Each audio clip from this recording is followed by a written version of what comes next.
ayun na nga, napadaan ako sa isang post niya. She is a bit worried kasi yung bata ay nagkakaroon ng deep thoughts or yung pagmumuni-muni ng mag-isa siya. Well, I have a different perspective about it. Instead na pagbawalan mo yung bata, lalo na doon sa parte ng pag-iisip ng malalim, why not join with him? Diba?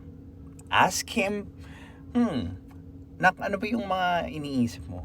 Mukhang malalim. In doing that way, you are going to practice the openness that you and your kid could have.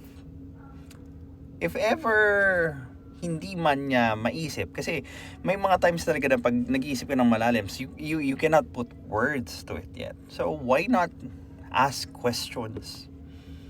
Questions that you and your kid could talk about. Ano yung pangarap mo? Paano ka makakarating doon?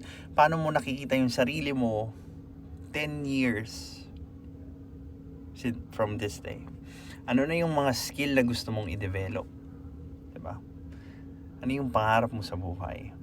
Yung ganong kasimpleng bagay is more than enough para i-practice yung thinking skills natin, yung imagination natin, so that we could use it, or our kid could use it pag lumaki sila and magamit nila even after wala na tayo.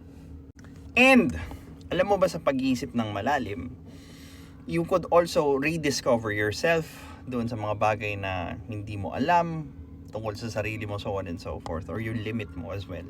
Now, if ever na you've reached your limit habang nagtotalk deep kayo ng anak mo, there's no shame in admitting what you do not know. If you admit what you do not know, you will become human to the eyes of your kid, and pwede nilang gayahin yun as a value to make themselves better, to improve themselves, lalo na dun sa mga bagay na hindi nila alam.